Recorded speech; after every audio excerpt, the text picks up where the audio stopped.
Em nome do Pai, do Filho e do Espírito Santo. Amém. Proclamação do Evangelho de Jesus Cristo segundo Lucas. Naquele tempo, os publicanos e pecadores aproximaram-se de Jesus para escutar. Os fariseus, porém, e os mestres da lei criticavam Jesus. Este homem acolhe os pecadores e faz refeição com eles. Então Jesus contou-lhes esta parábola. Um homem tinha 2 filhos. O filho mais novo disse ao pai: Pai, dá-me a parte da herança que me cabe. E o pai dividiu os bens entre eles. Poucos dias depois, o filho mais novo juntou o que era seu e partiu para um lugar distante. E ali esbanjou tudo numa vida desenfreada. Quando tinha gasto tudo o que possuía, houve uma grande fome naquela região, e ele começou a passar necessidade. Então foi pedir trabalho a um homem do lugar, que o mandou para seu campo cuidar dos porcos. O rapaz queria matar a fome com a comida que os porcos comiam, mas nem isto lhe davam. Então caiu em si e disse: Quantos empregados do meu pai têm pão com fartura e eu aqui, morrendo de fome? Vou-me embora, vou voltar para meu pai e dizer-lhe: Pai, pequei contra Deus e contra ti. Já não mereço ser chamado teu filho. Trata-me como um dos teus empregados. Então ele partiu e voltou para seu pai. Quando ainda estava longe, seu pai o avistou e sentiu compaixão. Correu-lhe ao encontro, abraçou-o e cobriu-o de beijos. O filho então lhe disse: Pai, pequei contra Deus e contra ti. Já não mereço ser chamado teu filho. Mas o pai disse aos empregados: Trazei depressa a melhor túnica para vestir meu filho. Colocai um anel no seu dedo e sandálias nos pés. Trazei um novilho gordo e matai-o. Vamos fazer um banquete. Porque este meu filho estava morto e tornou a viver. Estava perdido e foi encontrado. E começaram a festa. O filho mais velho estava no campo. Ao voltar, já perto de casa, ouviu música e barulho de dança. Então chamou um dos criados e perguntou o que estava acontecendo. O criado respondeu: É teu irmão que voltou. Teu pai matou o novilho gordo, porque recuperou com saúde. Mas ele ficou com raiva e não queria entrar. O pai, saindo, insistia com ele. Ele, porém, respondeu ao pai: Eu trabalho para ti há tantos anos, jamais desobedeci a qualquer ordem tua. E tu nunca me destes um cabrito para eu festejar com meus amigos. Quando chegou este teu filho, que esbanjou teus bens com prostitutas, matas para ele o novilho cevado. Então o pai lhe disse: Filho, tu estás sempre comigo, e tudo que é meu é teu. Mas era preciso festejar e alegrar-nos, porque este teu irmão estava morto e tornou a viver.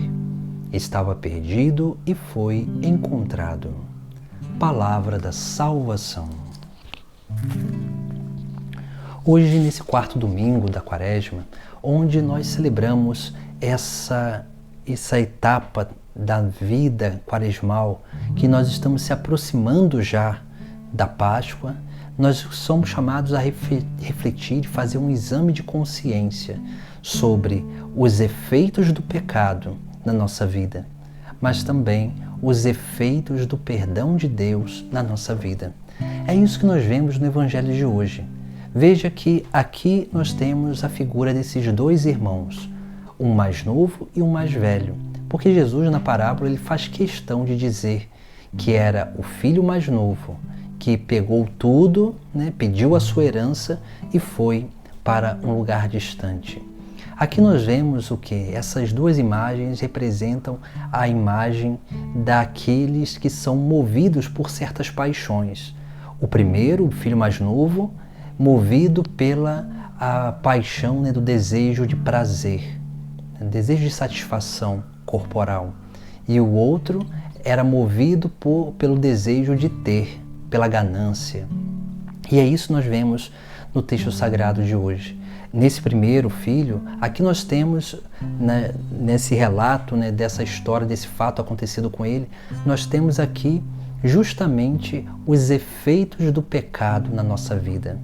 Porque o pecado na nossa vida, o primeiro efeito do pecado está relatado ali.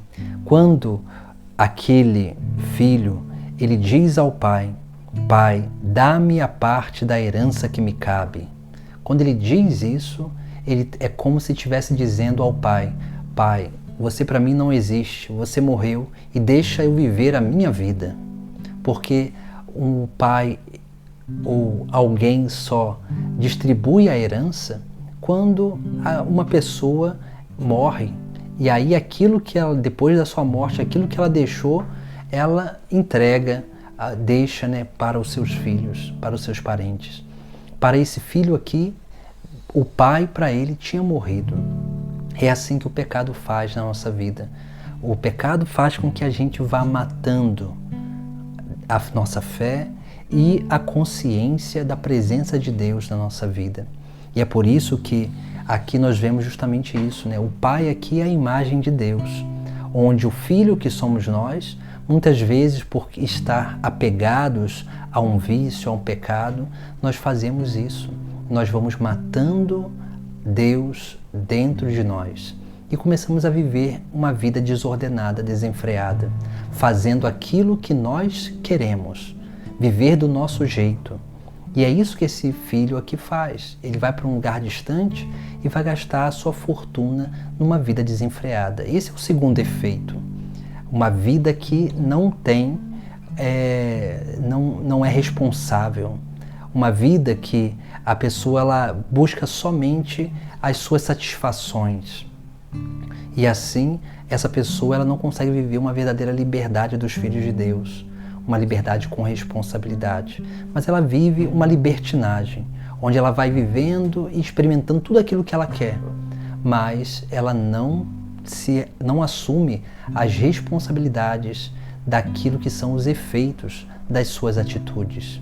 Por isso que nós vemos aqui esses efeitos do pecado na nossa vida, porque o pecado ele faz com que a gente viva assim também, desenfreado, né, sem limites para nada. E isso vai fazendo um grande mal dentro de nós e no nosso externo também. Depois nós temos uma outra coisa, né? Esse filho ele vai para um lugar distante. Lugar distante para quê? Para ficar fora dos olhares do pai. E esse é o desejo que muitas vezes nasce no coração daqueles que se afundam no vício, se afundam no pecado. Elas se afastam da igreja, achando que fora da igreja Deus não vai ver aquilo que elas estão fazendo de errado, né? Ou então elas vão, né, tendo uma vida dupla, onde na igreja ela é uma coisa, mas na casa dela, no trabalho dela, em qualquer outro ambiente, ela é outra. Por quê? Porque ela vai vivendo assim, né? Ela vai vivendo como se Deus não existisse, ou que se Deus não como se Deus não tivesse influência nenhuma na vida dela. E esse é o grande perigo, né? O nosso interior ele começa a ser envenenado. Depois vai vir uma grande penúria naquele lugar. O evangelista, né, aqui quando relata as palavras de Jesus na parábola, Jesus ele coloca ali que houve uma grande fome naquela região. Isso significa o quê? Quando nós vivemos, né, tentando dominar as pessoas, buscando, né, ser no centro das atenções, pessoas elas vêm ao nosso encontro unicamente porque a gente paga a conta, porque a gente gera algum tipo de prazer.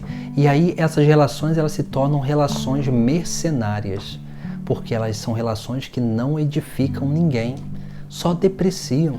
E aí, quando aquela pessoa não paga mais a conta, ela perde o seu status, ou acontece alguma coisa nesse sentido, as pessoas que estavam antes ao entorno dela começam a se afastar dela, começam a fugir dela. E é isso que vai acontecer com esse filho mais novo aqui. Ele vai se ver sozinho, ele vai começar a passar dificuldade, porque ele não construiu relações saudáveis, relações que realmente têm vínculos espirituais, vínculos, né, onde ali aquelas pessoas se importam um com o outro. Mas não, como é uma vida desenfreada, as relações nessa vida desenfreada são sempre relações mercenárias, que a pessoa ela se relaciona com o outro só para receber alguma coisa em troca daquilo. E aí depois nós vemos algo interessante, né? O último efeito, podemos dizer assim, do pecado na nossa vida.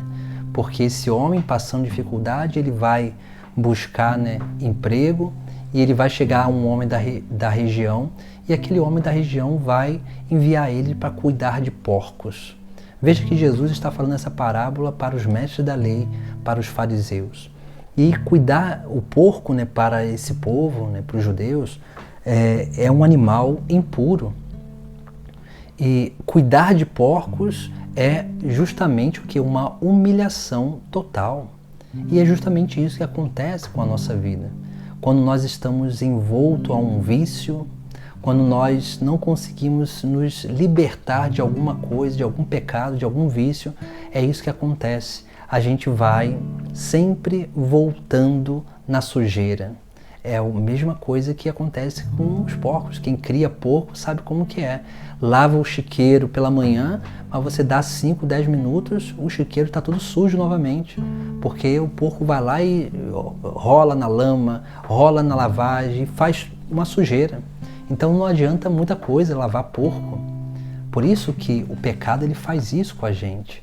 E isso significa o quê, né? É como muita gente faz com o sacramento da penitência, o sacramento da confissão.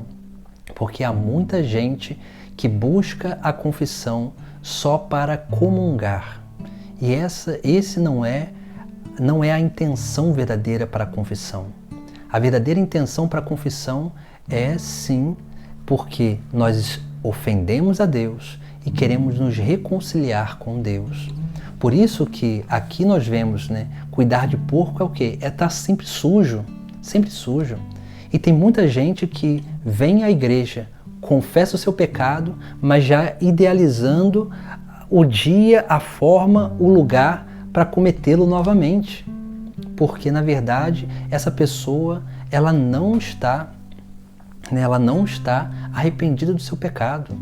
Mas ela vai lá, confessa aquele pecado. Por quê? Porque ela faz do sacramento, né, um ato supersticioso, e ela acha que o padre, quando absolver ela vai estar perdoada, e não é assim. Para que haja validade no sacramento da confissão, deve haver, né, 4 coisas essenciais. A primeira delas, o penitente precisa falar o seu pecado, né? Não pode esconder nada. Depois ele tem que ter a contrição, o arrependimento, ou pelo menos a atrição, que é aquilo que é o medo de ir para o inferno, né? É minimamente isso, mas precisa ter arrependimento. Depois precisa desejar não cometer mais aquilo, não cometer mais. E por fim, praticar e realizar a penitência dada pelo confessor. Essas 4 coisas, se faltar uma delas, já invalida a confissão. Já invalida a confissão.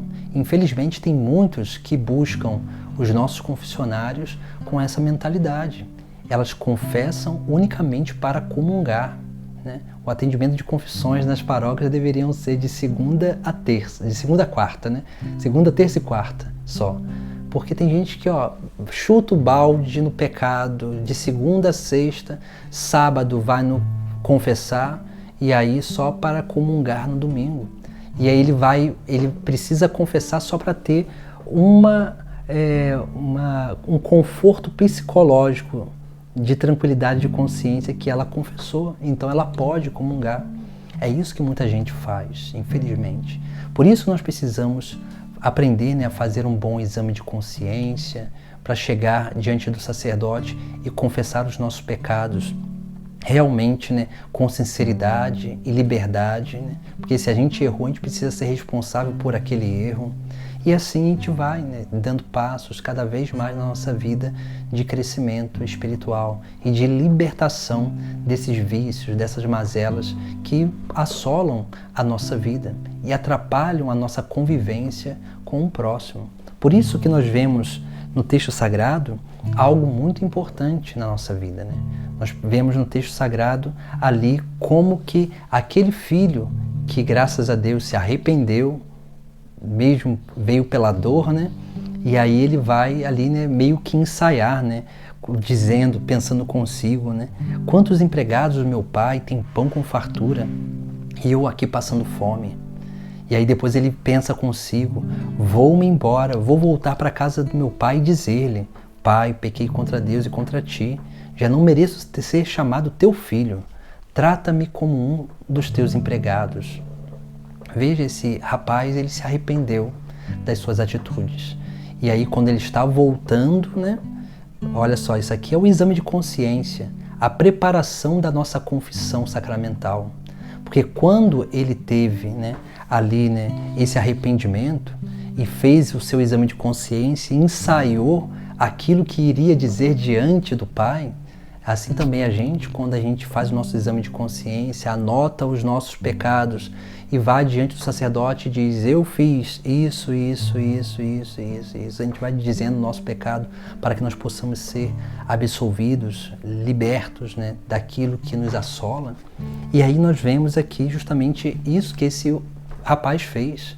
E depois, quando o pai avista ele voltando, é interessante, né? O pai correu-lhe ao encontro, abraçou, cobriu-lhe de beijos. O que significa isso, né? Abraçar e cobrir de beijos. Aqui é uma imagem muito importante daquilo que é a intimidade, né? A intimidade do ser humano com Deus. Abraçar significa o quê? Unir o coração com o coração. Isso significa abraçar, né? Tornar, né, podemos dizer assim, né, o ritmo da nossa vida unido ao ritmo da vida do próprio Deus, que é o coração que dá o ritmo, né? E o beijo, ele é transmissão de vida, né? O hálito de vida, né? O sopro de vida, né? Então, o beijo significa isso, né? Significa esse ato de intimidade que é transmissão da vida para um outro. Por isso que o pai, ele diz ao empregado, né, que aqui nós temos os efeitos positivos do sacramento da confissão, onde ali o pai vai dizer, né, trazei depressa a melhor túnica para vestir meu filho. A túnica significa a vida nova. Depois ele vai dizer, né, colocai um anel no seu dedo. O anel é símbolo da restauração da dignidade de filhos. Porque na antiguidade os homens de uma família usavam um anel que representava aquela família ali, que era símbolo da aliança entre eles e da autoridade deles para com os empregados e o resto da família. Então o pai devolve esse anel, ou seja, o pai restaura a nossa dignidade de filhos. O pai não nos quer como um empregado, mas ele quer como filhos verdadeiros. Depois, sandálias nos pés, a terceira coisa. Porque quando nós somos libertos do nosso pecado, Deus nos devolve uma capacidade de viver a liberdade com responsabilidade, a liberdade dos filhos de Deus. E aí depois nós temos, né, a quarta coisa, né? O pai pede para que o empregado mate um novilho gordo, novilho cevado, que era aquele novilho que era guardado para o sacrifício, para levar para o sacrifício em Jerusalém. E aí, porque aquele pai estava feliz pela a vida do seu filho, que voltou para casa, e ele entende que aquilo ali é a obra de Deus, por isso que ele sacrifica aquele novilho para o banquete. Isso aqui é a imagem de Cristo. Porque a obra redentora que Cristo realiza na cruz só tem verdadeira eficácia na nossa vida se a gente reconhecer e ser gratos pelo sangue do próprio Deus que jorrou da cruz. o sangue de Cristo, porque a gente precisa ser grato ao sacrifício daquele que nos deu a vida. Nós precisamos realmente dar valor ao sacrifício de Deus por nós. É isso que nós vemos no texto sagrado. Por isso que nós vemos aqui também a figura desse outro irmão. Porque esse outro irmão é símbolo daquelas pessoas que estão há mais tempo na igreja, né? Mais tempo na igreja. Aquelas pessoas que perseveram no caminho, cumprem os preceitos, mas não estão na igreja por Deus, mas estão na igreja pelas coisas de Deus. Isso aqui é triste, porque esse filho que deveria ficar alegre pelo menos pela alegria do seu pai, que viu o seu outro filho voltar para casa, ele fica triste, irritado. Isso por quê, né? É pela ganância. Quando nós ficamos na igreja buscando retribuição, nós não conseguimos realmente viver uma verdadeira vida de discípulo missionário de Cristo. Porque a herança nós já recebemos. A herança é a nossa vida. É o tempo que nós estamos nessa terra peregrinando para alcançar o reino dos céus. A herança é isso. A herança que esse filho mais novo pede é justamente isso, a vida, né? Que ele quis viver de qualquer jeito. A herança nossa é justamente essa realidade, né? Do dom de Deus que nós já recebemos. Então nós estamos nessa terra muito mais para conservar algo que nós já ganhamos do que para trabalhar para receber algo. O nosso trabalho nessa terra é para conservar o dom em nós que Cristo nos deu pelo seu sacrifício. E é isso que nós precisamos viver. Mas esse irmão aqui, ele fica irritado porque o pai acolheu aquele outro irmão como filho novamente. E isso significa o quê? Que aquele irmão mais velho, ganancioso, ele teria que novamente dividir a sua herança com aquele outro mais novo. Então isso é a ganância, muitas vezes, né, que a gente vê dentro da igreja. As pessoas que não buscam a Deus, mas buscam só as coisas de Deus para alimentar as suas carências. Esse é um cuidado que nós precisamos ter para que a gente possa realmente viver bem esse itinerário de libertação e de perdão dos nossos pecados, para que assim, cada vez mais na nossa vida, nós possamos realmente administrar bem a herança que o próprio Deus já nos deu, que é o reino dos céus. E nós estamos aqui nessa terra unicamente para trabalhar para conservar esse grande dom que nós já recebemos. Em nome do Pai, do Filho e do Espírito Santo. Amém.